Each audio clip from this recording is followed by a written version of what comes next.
Good morning, good morning, good morning, loves. Happy Saturday. It's a beautiful, beautiful sunny Saturday here, just outside of Montreal in the countryside. Wherever you are in the world, I hope you are having a wonderful Saturday, if it's still Saturday. Good morning, good afternoon, good evening, wherever you are in the world, wherever you're catching this replay from. Just thank you so much for being here with me. Today we're going to talk about courage and heartwords.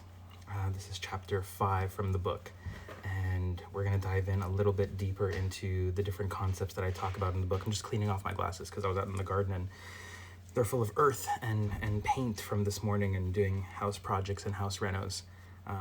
And first of all, I want to start by deeply apologizing for having to postpone last week's Light Talk.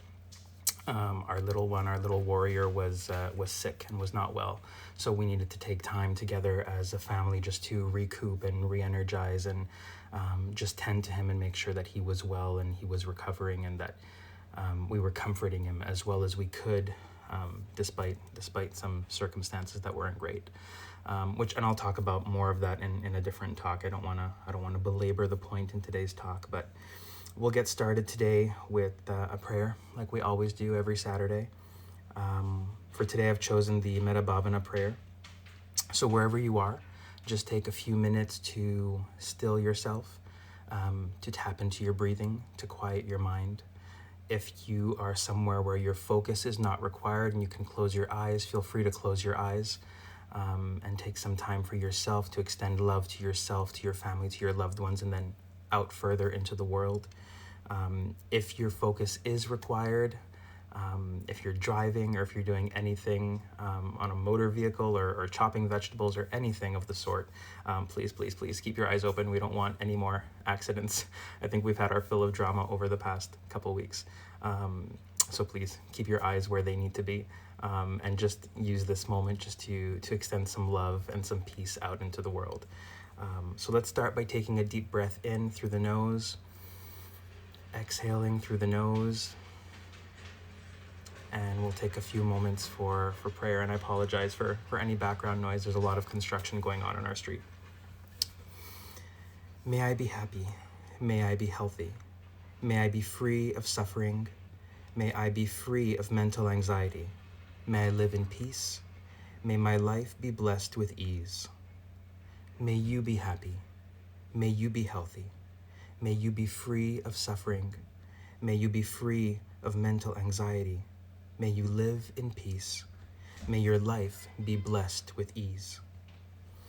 May we be happy. May we be healthy. May we be free of suffering. May we be free of mental anxiety. May we live in peace. May our lives be blessed with ease. Just take another deep breath in, exhaling through the nose, and come back to us. Join us. So today we're talking about courage and heartwords. What do I mean when I talk about courage? In the book, I talk about my story and the different passages and journeys I went through on my journey, the different rites of passage, as I sometimes like to refer to them as, and the courage that was required to move through each one of them, with as much grace and ease and awareness as possible. And in the book, I talk about, how we try to make ourselves invisible. Actually, let me start there. I'm talking about invisibility, because we spend so much of our time trying to make ourselves invisible, trying to pull back from our lives, pull back from the world, to fade into the background, because invisibility feels safe.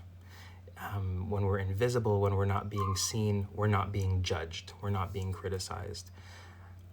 And so that invisibility gives us this false sense of security. But what happens is, over time, we become accustomed to taking a backseat to our own lives. We become accustomed to riding in the passenger seat.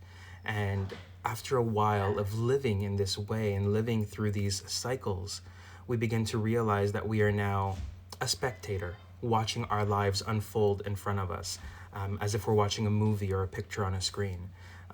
And suddenly we feel like we've lost complete control. We don't know how to re-navigate our lives. We don't know how to pull back and take back the reins. And that invisibility becomes dangerous.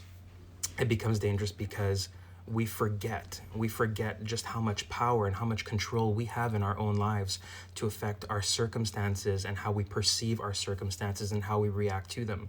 And instead we go into this mode that is very much reactive. And so that invisibility was somewhere that I sat a long, long time on my journey. Starting all the way through grade school when I felt uncomfortable or I felt scared because I was larger than the other children. I was overweight. I wore glasses.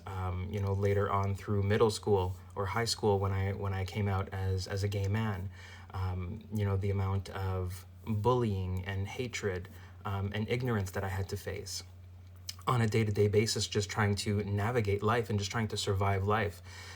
Invisibility became very much a defense mechanism. It was a way for me to retract from my life, to extract myself from it, and to try to keep myself safe, to try to keep my heart safe, to try to keep myself closed and protected from the outside world.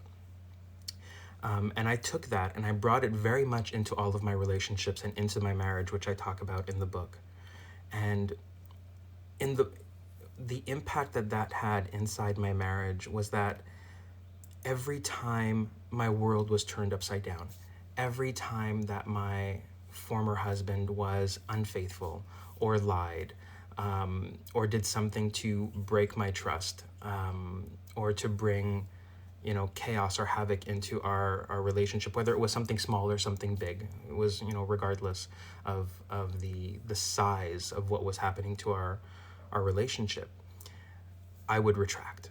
I would retract back into myself, and I would retract from our relationship, from our social lives, from our families, from our social circles, from my career. I would retract from the world around me and go back into that mode of invisibility and trying to keep myself safe. And it wasn't until, I hit the point of no return in my marriage that I realized this wasn't working anymore. Trying to keep myself safe by being invisible, by not being seen, by trying to close myself off and protect myself, it wasn't working anymore. And that's where the courage came in. It was the courage to see things as they really were, to see myself as I really was, the courage to stand alone, the courage to walk away. We all face different moments in our lives, and it will require different amounts of courage and different levels of courage to navigate those moments and those passages. But that courage is what allows us to break free from these patterns, to break free from these destructive cycles. And, when I speak about courage, people often confuse courage and bravery, and they think, courage is the absence of fear. I want to go out on a limb here, and I want to start by saying courage is not the absence of fear.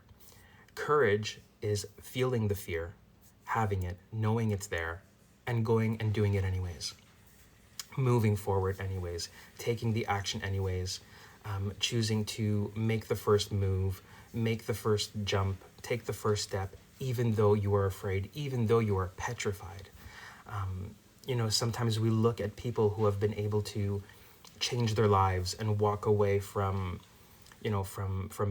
destructive relationships or destructive patterns or toxic relationships, and go out and pursue their dreams and go into these beautiful relationships that allow them to blossom and to grow exponentially, or they go out and they leave jobs that they hated. Sorry about that. There, that's good. For some reason it paused this, but I think we're good. I think we're back live. We see people that have left their destructive relationships. They've left jobs and careers that they hated where they weren't being fulfilled, and they've taken the step, they've taken a jump to go out and pursue their dreams, and we think, my goodness, they are fearless. And they are not fearless. And I can speak from experience because a lot of people have looked at the changes I've made in my life and the things that I've done and thought like, you have to be fearless to do that. I will come out and say it. I was very much afraid. I am always afraid. That fear is always there. It doesn't go away. But courage is just taking action despite the fear. It's moving into new possibilities, new opportunities, despite what our fear is telling us, because our fear is always going to be there. It's designed to keep us safe. It's designed to keep us small, because our environments, whether it be bad relationships or unfulfilling jobs, destructive, dynamics in families, whatever they may be, they're familiar to us. And even though they are not productive or they're not contributing to our well-being or to our evolution or our growth or our self-actualization, the fact that they are familiar makes them safe to us. Because for our ego, for our fear-based mind, anything that is outside of the unknown, anything that is outside of what is familiar to us is very much dangerous. So anytime we want to do something different, anytime we want to break free from a cycle, break free from a relationship, break free, from anything that might be holding you back or keeping you small or keeping you contracted, the fear will always be there. So courage is really just the ability to see our fear, to recognize it, to say, okay, fear, and I like to picture my fear as, a small child. And I do this just because of the similarities between fear and if you've had children or you've raised children, you can understand the mental workings of a child where there are fears that are very much irrational. And our fear-based mind is very much like that as well. The fears that we have, the fears that hold us back, can oftentimes be extremely irrational. They are not founded in truth. They are not founded in reality. They're not even founded most of the time in probability. So I like to picture my fear as a young child that has these fears that are irrational, that doesn't know how to express them, doesn't know how to control or conquer them. And so my fear, I invite my fear in, and I invite my fear to come and to sit at the table with me. And you can be here. You can be at the table. You can have dinner with us. You can enjoy a meal with me. We can break bread together, but you're going to keep your elbows off the table, and you're going to mind your manners. And you're not going to steer. You're not going to steer the wheel. You're not going to drive the car.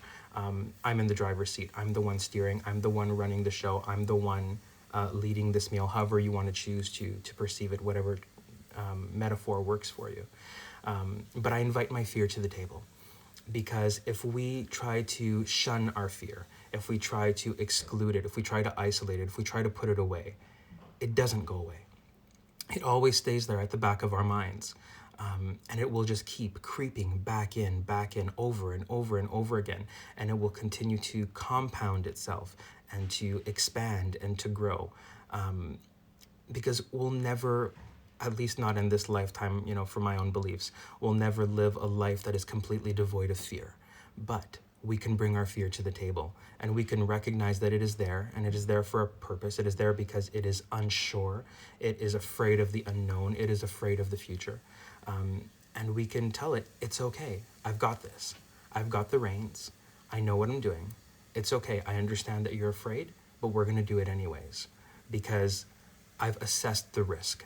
I've assessed, the probability of things going south, and I'm choosing to take that step anyways. I'm choosing to have the courage to believe that this will work out, and that this will bring me further, and this will bring me forward, and will cause me to advance and to grow.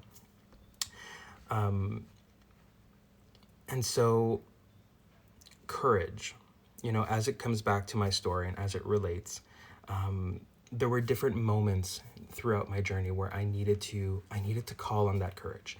I needed to sit my fear at the table and have a conversation with it. I had hit the point, and I think it was, I have the date in the book, I think it was 2015, right before the holidays. I had hit the point of no return. We had been married at this point for almost a decade.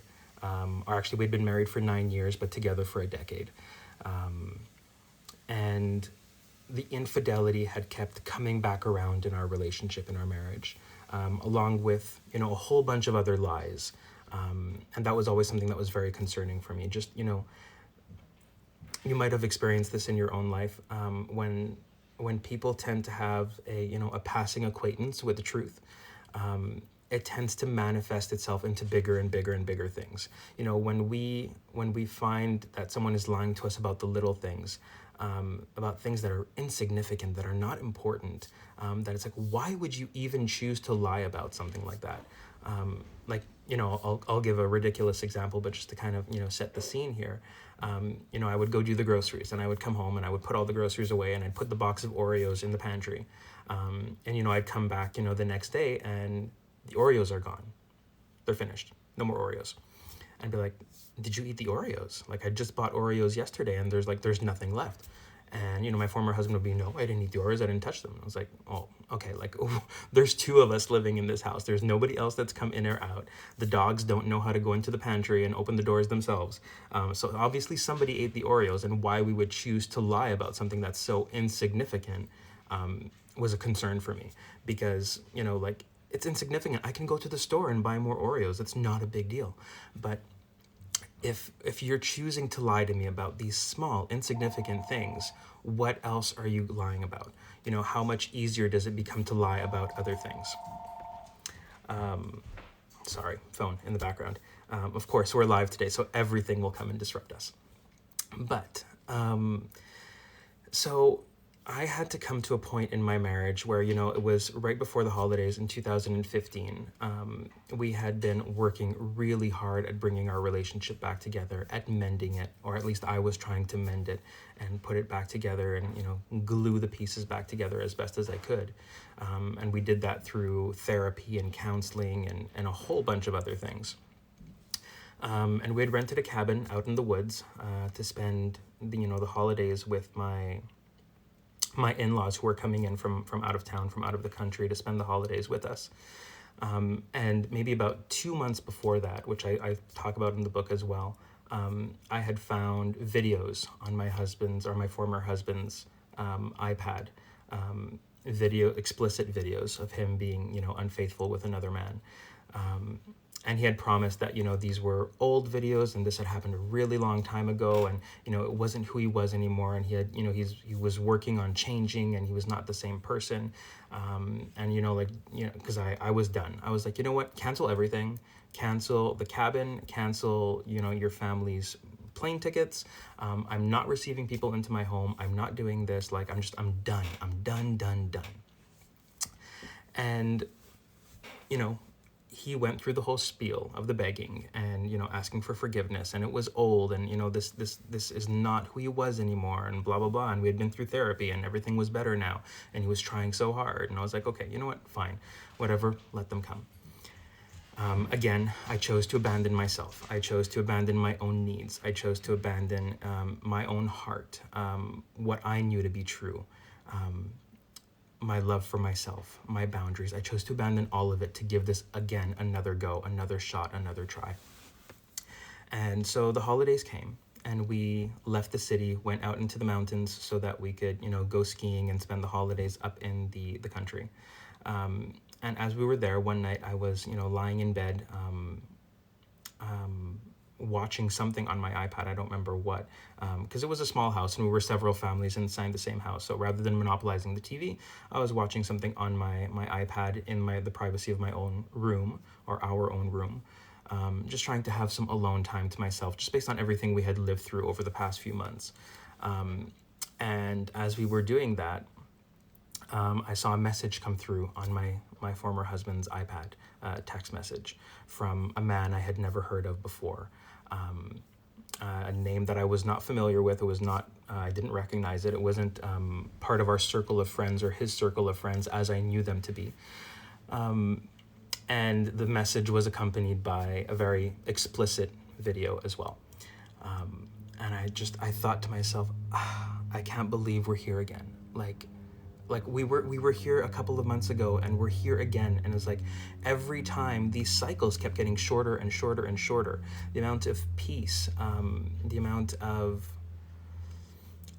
let's stick with peace. The amount of peace that I was able to enjoy between each of those moments was now getting shorter and shorter and shorter, before the reality, the truth of my situation would just keep creeping back in and weighing on me.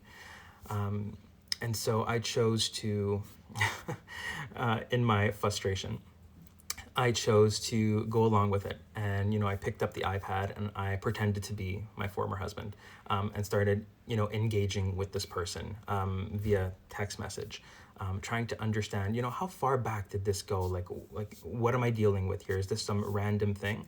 And I came to uncover and discover that this was not a random thing, that these messages had been going back and forth for a while, accompanied by, encounters and other things as well. So this was not just some random, message that had just crept in, or from somebody that he hadn't spoken to in years that he had been previously involved with. This was a reoccurring thing. This was something that was happening on a regular basis. But here I was in this cabin, hours away from the city, with, a dozen other people, all members of my former husband's family, thinking, what do I do now? Like, I'm stuck here. I'm stuck here for the next 4 days. How do I survive this? How do I surpass it? And I kind of had no choice but to take that and to bundle it and put it at the back of my mind, to swallow that very hard pill to swallow and just fake it for the next 4 days until, we could get back into the city. But for me, that was the moment of no return. We got back to the city and we sat down and I told him that I had found the messages, and that I knew the whole story. Don't even bother trying to explain it or to lie your way out of it. I had been in communication with this person. I knew exactly what was going on, and I was done. I had to finally have enough courage to say, I am going to stop abandoning myself in order to keep someone who does not want to be a part of my life. I am going to stop abandoning my needs. I am going to stop abandoning the love that I need, both for myself and the love that I want to give to someone else. I'm going to stop abandoning my boundaries and my principles and my values.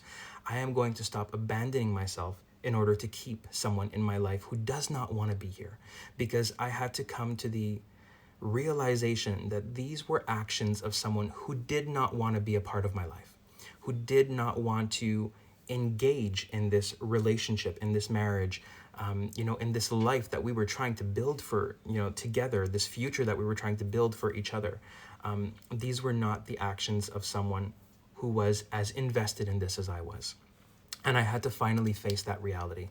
I had to finally come to terms with it. And I finally had to have enough courage to say, I am willing to walk away from this. I am willing to walk away from this because it is not working anymore. And I cannot be the only one trying to fix this, trying to mend this relationship. I had to have the courage to stand alone. Throughout this whole process of getting separated and deciding to get separated and coming to terms with, this was the only, not logical, but this was the only possible outcome for me. If I wanted to save myself, if I wanted to save my life, save my peace of mind, save my sanity, save my heart, this was the only possible outcome. This was the only possible action that I could take in order to choose me, in order to choose myself, instead of choosing someone else like I had always done in the past. I had to come to terms with the fact that I had to have the courage to stand alone, to come to terms with the fact that I had no idea what the future would bring. I had no idea if I would ever find someone else, if I would ever fall in love again, if I would ever have a family. And, in the book, I talked so much about during those early years when infidelity first crept in, what it broke in me was the dream to have a family, was the dream to have children, to grow a family, to adopt children, to bring children into our lives. That was the dream that it broke in me. And choosing to walk away, choosing to stand alone meant that this dream that had broken inside of me, this dream that I had no idea, like, if we did stay together, would it ever come to pass? Possibly not. Quite probably would not, because this environment was so toxic and so disruptive that there was no way I could bring children into it. But it kind of reaffirmed in me that now that I am choosing to walk away, now that I am choosing to stand on my own, not knowing if I will ever find love again, if I will ever find someone again that I want to share my life with, let alone actually love and be able to give my heart to, these dreams of having a family, they might never come to pass again. They might no longer be a part of my future. And I had to make the choice to stand alone and to be okay with that. I had to choose my happiness, my joy, my sanity over the grief, over the sorrow, over the pain, over the dreams that were being dismantled and that were dissolving in front of my eyes. And I had to come to terms with the fact that even though I have no idea what the future holds for me, or whether or not I will be able to create this life that I so badly want for myself, I get to choose now. I get to choose myself. I get to choose my happiness. And I remember very clearly sitting in my bedroom one night as I was reflecting on all of this and going through all of these thoughts and these possible scenarios for my future, thinking to myself, I don't know. I don't know if I will be alone for the rest of my life, if it'll be just me, growing old in a house with my dogs. But what I do know is that I can make this pain go away. I can stop this destructive cycle. I can choose to be happy. And I might be alone. I might not have the life that I had originally pictured for myself. I might not have the relationship, the family that I pictured for myself or that I so desperately wanted. But I can choose to be happy. I can choose to have joy and love and happiness in my heart. And in that moment, my fear subsided. In that moment, I was able to courageously sit down and have the conversation, the difficult conversation of, we've done this. We have done this over and over and over again, and it's not working. We've tried. We have tried every way to Sunday to make this work, to put this back together, and it is not working. And at this point, it's not even about whose fault it is. It's not about who did what. It's just about the fact that we don't work together. We are just causing each other more pain and more grief and more sorrow as we continuously relive these cycles. And I think the best thing that we can do for each other is to set each other free, to release each other, to go out and live our own lives and find happiness and find joy. And that's what we did. We sat down, we had that conversation. We both cried through it because it was such a difficult conversation to have. But I needed to finally have the courage to not abandon myself anymore, the courage to stand alone, the courage to walk away from everything that I knew and everything that was familiar, everything that I had built for my life. And I will tell you, the hardest thing, aside from the dream of having a family and having children, the hardest thing for me to walk away from was my home. We had been in this home for about 4 years, and I had, pleaded with my former husband to, move out of the city and out into, the suburbs, just because I so desperately wanted a home with a backyard and gardens that we could tend to and vegetables that we could grow and fruit trees that we could plant.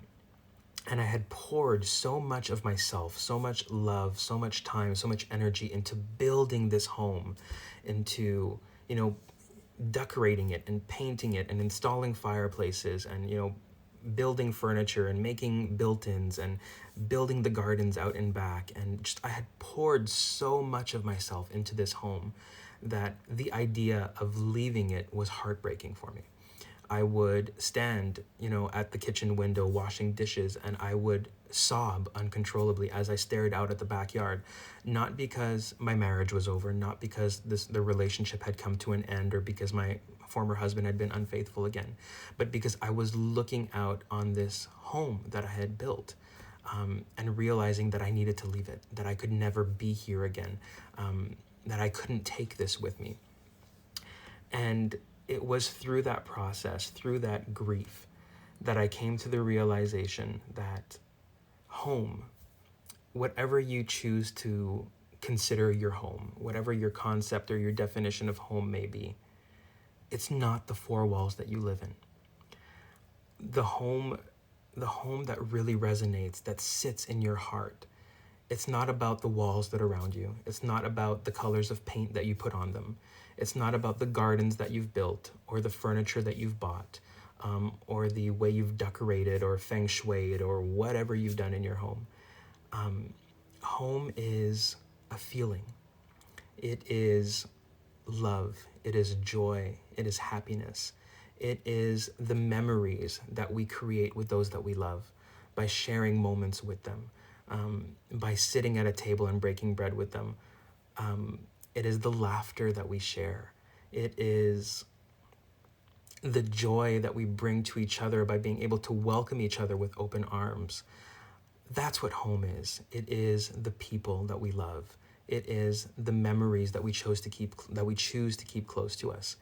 And once I had that realization that the people that I love, they will always be with me. The memories that I am so fond of, they will always sit and reside in my heart. And once I knew that, once I understood that, I realized that anywhere can be home. Whether I were to, get a small apartment or find another house or move, to a different city or a different country, whatever I would choose to do, I would always be home, because I would always be home within myself. I would always be in touch with that love, that joy, that peace. I would always have those memories of the people that I love. I would always have the people that I love, who are the closest to me as part of my life. And in that, I found a lot of comfort. I found a lot of peace, knowing that home, it wasn't a place. It wasn't a material structure made up of walls and floors and wood and beams and tiles. It was a feeling. It was a place within myself. It was something that resided within myself that I could never lose. That as long as I kept coming back to myself, as long as I kept choosing not to abandon myself, as long as I kept having the courage to stand my boundaries and to uphold my values and my principles and my beliefs, as long as I kept having that place to come in touch within myself, I would always be home. I would always be home within myself, and the people in my life would always be home with me. They would always be home, and they would always be welcome back into my life and back into whatever space I chose to move into. But it took a lot of courage. It took a lot of courage to make the decision to walk away, to make the decision to stand alone, to make the decision to pack up and leave everything that I had built and created for myself.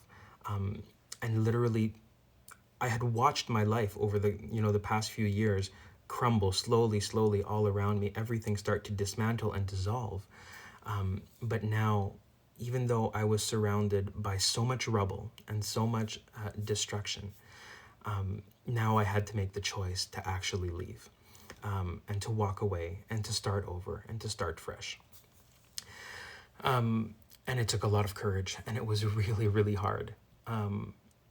But those moments when I chose to choose myself, when I chose my own happiness over the comfort of someone else, and I'm not saying that other people's comfort or happiness or joy is not important, but what I am saying is that we need to choose it for ourselves first, because if we don't choose our own happiness, our own joy, our own love, our own fulfillment, we cannot give that to others. We cannot share that with others. We cannot expand it outwards. We need to choose ourselves first.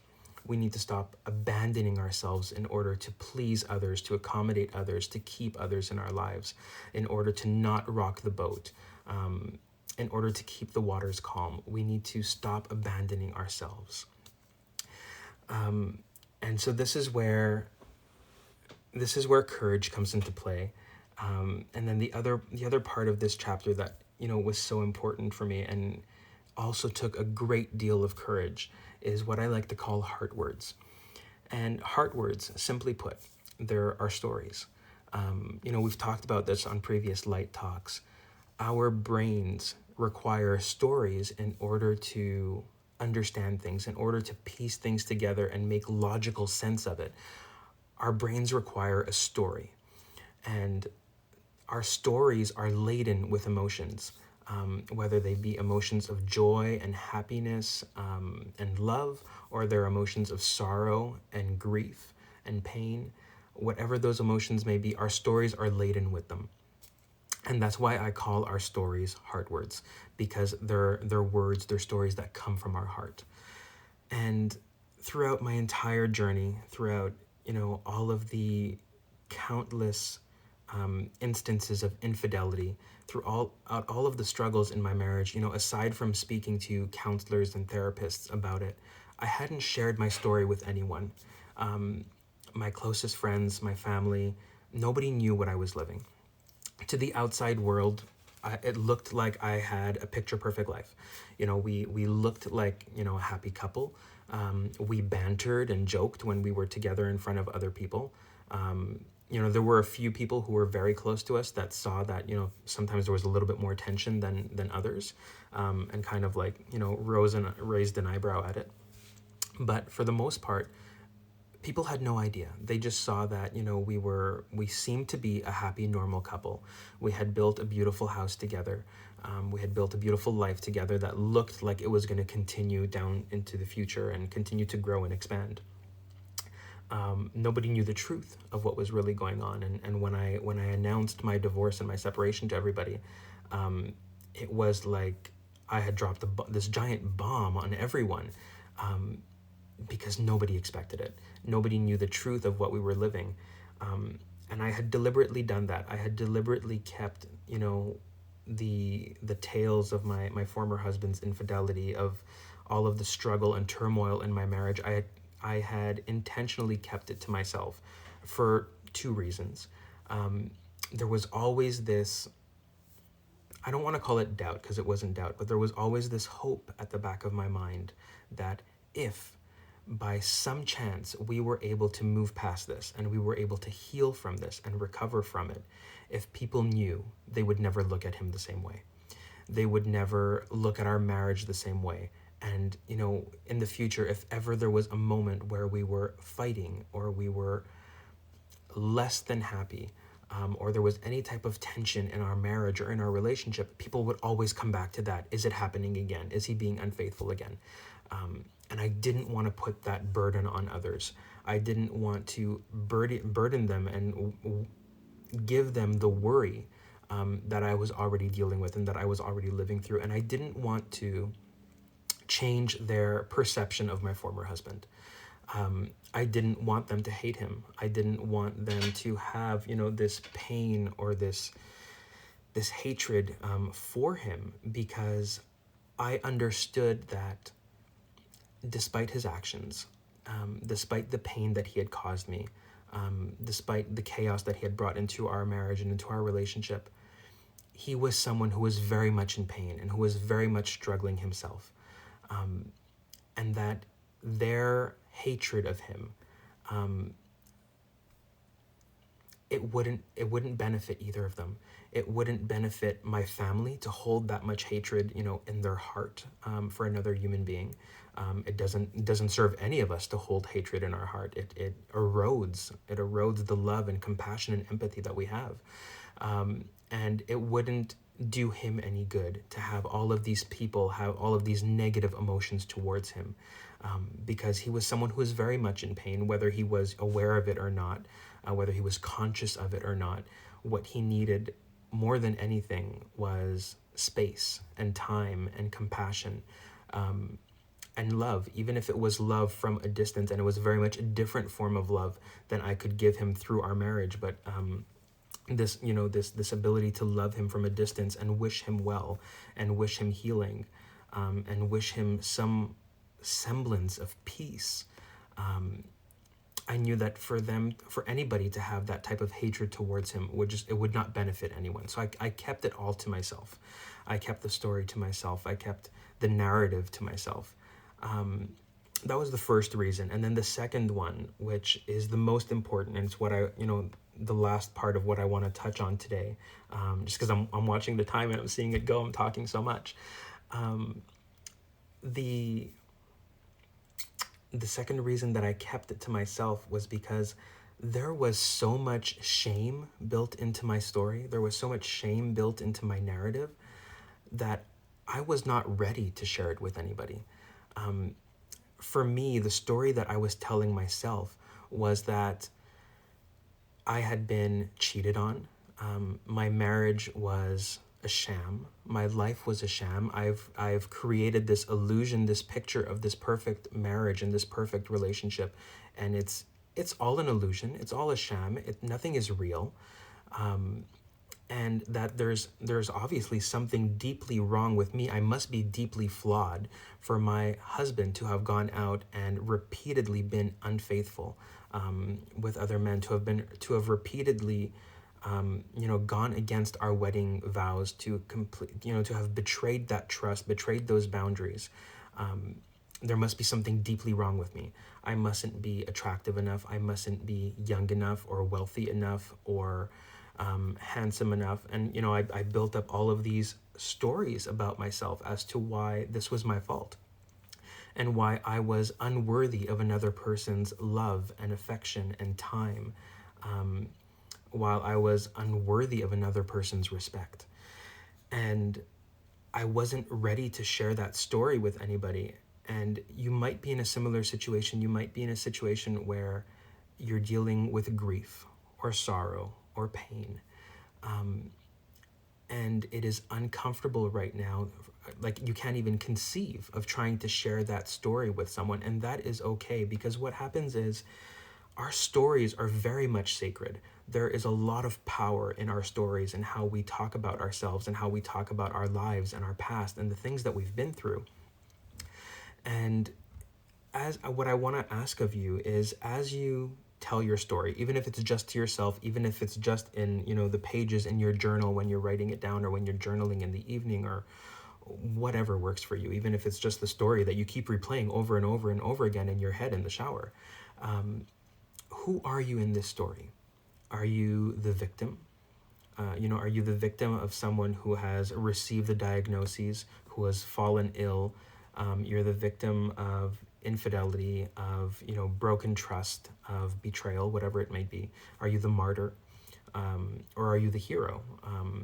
And there's no one particular archetype that is better than others. What's really important is just understanding the different archetypes and how we see ourselves through our stories, and how we talk about ourselves in our own stories. Because that is the image that we create of who we are, and how we express ourselves to the outside world. That is the persona that we choose to present, and that we ask others after to buy into and to see us. These are the lenses we ask other people to see us through. So it's really important to understand your story and who you are in your story, and how you talk about your life, the things that have happened to you, the things that have affected you. It's important to understand all of that, because until you understand that, sorry, there's doggies barking in the background. Like I said, everything's going to disrupt us today. I feel it, but it's okay. We can still hold the space together. How you talk about yourself in your story, how you describe yourself and what's happened to you, is really important, because it tells a lot about the amount of shame we hold around our past experiences, about how we have chosen to let them define us and mold us. It's this identity that we choose to walk into, but it's not who we really are. It's just what's happened to us. And the reason I feel that it's so important for us to withhold our story from the world, at least for a period of time, at least while we're working through healing and recovering from it, and just sorting out all of our own emotions and our own ideologies around what happened to us and the reasoning behind it, because we're going to be tempted to, dig into everything about why did this happen and how did I bring it on and why, how I was ultimately deserving of these horrible things that have happened to me or that are happening to me. There's so much shame in our story. There is so much guilt. There is so much pain that when we try to share our stories prematurely, when we try to share them too soon, we strip away a lot of that very uncomfortable emotion. We strip away the shame. We strip away the vulnerability. We strip away the pain, the guilt. We strip all of that away from our story so that we can share it more easily. But the problem with that is that as we strip away all of these essential components to our story, all of these underlying emotions and threads, as we strip them all away and we share our story, we can't heal from it because we are now trying to heal from a story that is incomplete. And it's not that the shame is right or that it's wrong. It's not that it's valid or invalid. It's that right now it is an emotion. It is something that you are feeling, and you cannot acknowledge it. You cannot heal from it if you are denying it, if you are suppressing it, if you are hiding it or sweeping it under the rug. And that's why I didn't share my story for such a long time, because I had so much shame around who I was as a person and how I had ultimately brought all of this on myself, that I knew if I were to try to share this with somebody, I wouldn't tell them the whole story. And if I didn't tell them the whole story, I wouldn't be able to heal from the whole story. I needed time to process it, because the thing with shame and guilt is that it cannot survive. It cannot stand up to the light of truth. When we speak our shame, when we speak our guilt, when we speak those emotions, when we bring them to the light and we share them with people that we trust, they dissolve. Because they are emotions that very much dwell and live in the darkness. They reproduce in the darkness. They grow like weeds. But when you bring them to the light, when you bring them to the love and compassion of somebody that you trust, then they can dissolve. And once you start to dissolve those, you can heal from them. But you need to be in a space, you need to be in a mindset where you can fully share that story, where you can fully express it. And it is so important that you share it and that you express it with people that you trust. You trust beyond anything. We all have a lot of people in our lives. We have a lot of, family and friends and acquaintances and blah, blah, blah, blah, blah. But I want you to ask yourself, and I want you to be really honest with yourself, how many of those people do you feel you could tell anything to? Your deepest fears, your darkest moments, your most embarrassing thoughts, your most embarrassing actions and behaviors. Who do you honestly feel that you can share your deepest, darkest moments with, and you know without a shadow of a doubt that these people will not judge you, that their perception of you will not change, that they will not bring shame and guilt and embarrassment and fear and disappointment to the table, but instead will welcome you at the table with love and compassion and understanding? Who are those people for you? And I will be honest, it is when you start to write out that list of who those people are, it is not a very long list. Like you can probably fit them on like a 1-inch square piece of paper for how short that list will actually be. And I don't want you to feel bad or to feel guilty if your husband is not on that list, or your wife is not on that list, or your partner, whatever title they might have, or if your mother or your father are not on that list, or your siblings or your best friend. That list is a very, very small list of very specific, very precise people. And it is okay if there are major, important, influential people in your life that don't qualify for that list. That is okay. That is very much okay. And I don't want you to beat yourself up about that or feel bad about that. Like honestly, my list probably has 2 names on it. and that's okay. And I am okay with that. Not the world does not need to be on your list, is what I'm trying to say. Those are the people that you want to share your story with. Those are the people that you want to share your shame with and your guilt with, because those are the people who are going to be able, when you're ready to share it, those are the people who are going to be able to see your story and see your shame and see your guilt, and see the courage that it is taking you to bring that story to the table. And they are going to be the ones who are going to be able to meet you with love and compassion and empathy, so that we can dissolve those emotions. We can dissolve that shame and that guilt, so that you can release it and you can step back into your joy and into your happiness and into your love, and ultimately into your life. So that's the biggest takeaway that I want you to have from today's talk. And I know we went like so over, and I apologize for that. That's the disadvantage of having been gone and away from you guys for a week, is that now I'm over talking. But that is the biggest takeaway. Remember that courage is not the absence of fear. Courage is being able to take our fear and bringing it to the table, and sitting it down and having a conversation with it, and being able to take action and take the next steps and move forward towards our own healing and our own growth and evolution and self-actualization, despite the presence of that fear. Excuse me.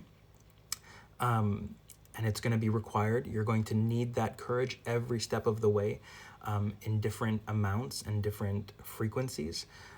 But you will always need that courage. So it is important to understand what it really is. And then understand your heart words, your stories that come from your heart. Who are you in them? Are you the victim? Are you the martyr? Are you the hero? Are you the perpetrator? Who are you in your story? Just understand how you are talking about yourself, how you are choosing to see your past and how it has shaped you. What is the persona and the ideal that you are choosing to step into based on what your story has told you about who you are? Because your story is not who you are. Your story is just things that have happened to you. You get to decide who you are, and you get to decide who you want to be. Your story does not define you. It just talks about what has happened to you. So I want to make that distinction. So understand your story and who you are in it, and then start to make a list of who your heart people are. Who are the people that you trust with beyond a shadow of a doubt, that you can share your shame with and your guilt with, that you can be vulnerable with. Because the worst thing to do is to share our stories with people that we don't trust, that are not going to be able to meet us with compassion and empathy, because we are going to wake up with the biggest vulnerability hangover of our lives. And I can tell you from experience, it is excruciatingly uncomfortable. We all, especially now in this era of self-help, we walk into these communities and these Facebook groups, and these seminars and these workshops, and we think, this is it. This is my tribe. These are my people. I am going to share my deepest, darkest moments with these people that I have only known for 5 seconds, and then I'm going to feel great. And sometimes you do. Sometimes it really is the right people, and like you can read the energy of the room and you know that it is a safe environment and it is a safe space. Other times it is not. Other times, you are in a community, or you are in a group of people who are suffering from their own pain and their own sorrow and grief and shame and guilt, and they are not able to meet you and your story where you are, with compassion, with love, with grace, with empathy. So be weary of where you choose to share your stories. Be weary of where you choose to share your deepest, darkest truths. Now, I won't even call them truths, because they're not truths. Your deepest, darkest moments. Be wary of where you choose to share those. And what I want to start by, and what I want to finish by saying is, if you're going through this list, if you're going through the exercise of trying to, and hi for the people who are joining us, you'll be able to catch the whole thing, the whole hour of me blabbing, on replay. It'll be saved to my Instagram stories and my IGTV.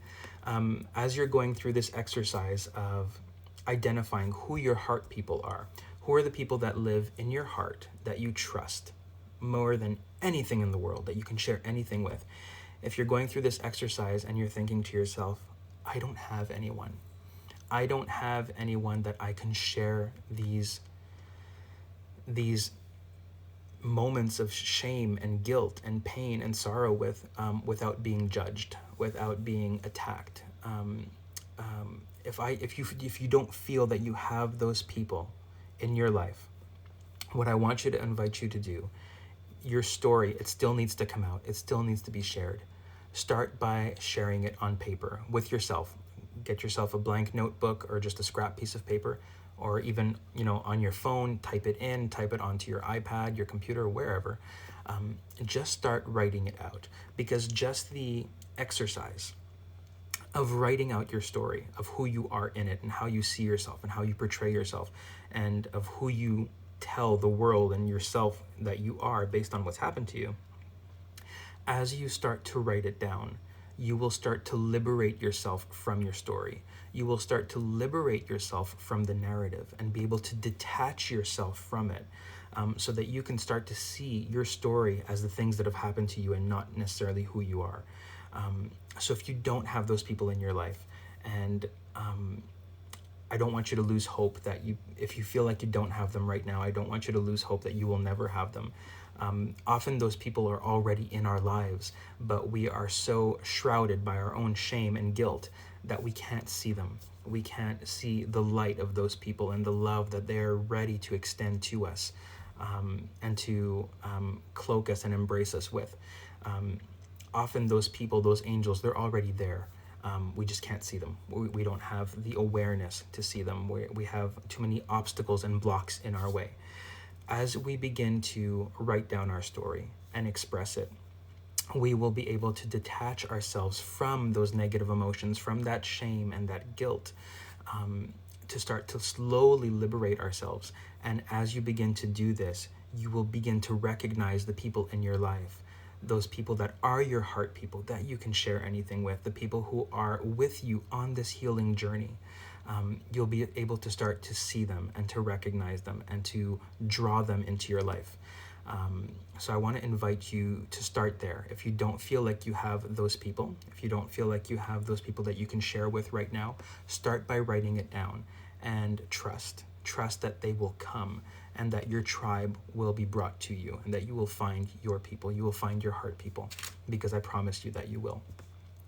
And in the meantime, as you're working through this, as you're working through your narrative and your story, and you're doing this exercise, if you are struggling, if there is an overwhelming amount of shame, and guilt and pain and sorrow and grief, and you feel like it is too much to bear, it is too much to shoulder, please, please, please reach out to me.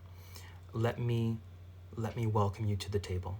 Let me welcome you with open arms and grace and empathy and love and compassion, because I know how it feels to be there, to be stuck in that moment, to be stuck in that feeling, to be stuck in that dark place where you feel like you have no one you can turn to.